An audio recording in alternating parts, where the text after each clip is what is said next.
Violence, violence, violence. I don't like it, but violence likes me. I can't avoid. এই কথাটা আমাদের ভারতীয়রা এখন বলছি আমরা, কারণ 22শে মে 2025 থেকে পাকিস্তানের সঙ্গে ভারতের সম্পর্কটা খুবই খারাপ হতে শুরু হয়। তার জন্য কিন্তু আমরা কোনোভাবেই দায়ী নয়, এর জন্য কিন্তু পুরোপুরি দায় পাকিস্তানিরা। আমাদের ভারতের মিনি সুইজারল্যান্ড বলা হয়, কাশ্মীরের পেহেলগ্রামকে বলা হয় মিনি সুইজারল্যান্ড। প্রত্যেক দিনের মতো 22শে মে 2025 কিছু হিন্দু, কিছু মুসলমান ট্যুরিস্ট সেখানে ঘুরতে থাকে।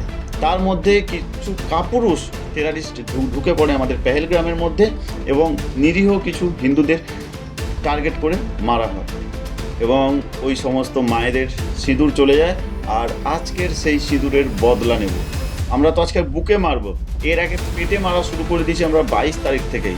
22শে মে থেকেই আমরা পেটে মারা শুরু করে দিয়েছি। জল না খেতে পেয়ে মরবে, সঙ্গে গুলিতে মরবে। তো চলো আজকের এই ভিডিওটা শুরু থেকেই শুরু করি।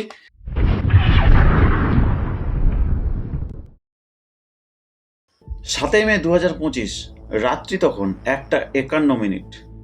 পুরো দেশ যখন গভীর নিদ্রায়, ঠিক সেই সময় ইন্ডিয়ান আর্মির অফিসিয়াল টুইটার হ্যান্ডেল থেকে একটি টুইট হয়, #Pahalgam terror attack, justice is served, operation Sindoor. হ্যাঁ, সেই সিন্দুর, যেই সিন্দুর কেড়ে নিয়েছে কিছু পাকিস্তানি টেরারিস্ট। আর সেই কাপুরুষ টেরারিস্ট এবং তাদের সঙ্গীদের তাদের ঘরে ঢুকেই তাদের মাটিতে মিশিয়ে দিয়েছে আমাদের দেশের বীর পুরুষেরা। আর তাদের আমরা গর্ব করে বলি ইন্ডিয়ান আর্মি। এরা খালি জঙ্গি বা টেরারিস্টদেরকেই মারেনি, এরা 100 জন টেরারিস্টকে মেরেছে। যে 100 জন টেরারিস্ট 1000 টেরারিস্টকে তৈরি করতে পারত। এরা আরও তছনছ করে দিয়েছে 9টা টেরারিস্ট ক্যাম্প। এর মধ্যে 2টি টেরারিস্ট ক্যাম্পে এদের প্রশিক্ষণ চলতো।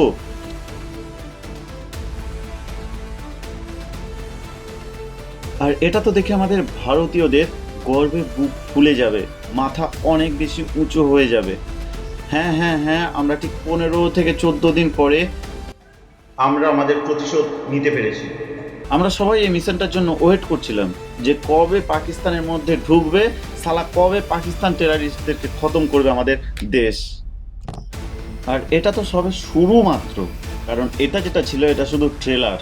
এর পরে পরে আরও কত কিছু হতে পারে, যে পাকিস্তানের এই মুহূর্তে ফেটে হাতে চলে এসছে। কি ফেটে, বুঝতে পারছো? ফেটে হাতে চলে এসছে। এর মধ্যে 2টো এয়ারপোর্ট বন্ধ করা আছে পাকিস্তানের 48 ঘন্টার জন্য। ঠিক এই মিশনটা হওয়ার পরে পরেই পাকিস্তান থেকেও কিন্তু অনেক নিউজ চ্যানেলের মধ্যে দেখাচ্ছে যে পাকিস্তানিরাও নাকি আমাদের ইন্ডিয়ার মধ্যে আক্রমণ করেছে, কিন্তু কোনো কিচ্ছু হয়নি ভাই। এটা পুরোপুরি মিথ্যে কথা। আর আমাদেরকে পুরোপুরি বিশ্বাস করতে হবে আমাদের মোদিজির ওপর এবং আমাদের ইন্ডিয়ান আর্মির। তার মধ্যে আমি আপনাদেরকে বলতে পারি যে পুরো মিশনটা যখন চলছিল, আমাদের মোদিজি কিন্তু পুরো মিশনটা অপারেট করছিল এবং নিজে দেখছিলেন। এবং এর মধ্যে একটা নতুন জিনিস হয়েছে কি, মিসাইল ড্রোন কিন্তু প্রথমবার ইউজ করা হয়েছে এই অপারেশনে। কিন্তু missile drone first time use করা হয়েছে। তো এই অ্যাটাকের পরে তো পাকিস্তানিরা চুপচাপ থাকবে না, ওরা তো চুপচাপ থাকার মতো বস্তু নয়, ওরাও কিছু না কিছু একটা করবেই। তো এই চ্যানেলের মধ্যে সব কিছু আপডেট পেতে থাকবে তোমরা। তো যারা যারা চ্যানেলটিকে সাবস্ক্রাইব করোনি এখনই সাবস্ক্রাইব করে নাও। আজকের মতো ভিডিও এতটুকুই, আর টাটা, বাই বাই, জয় হিন্দ, বন্দে মাতরম।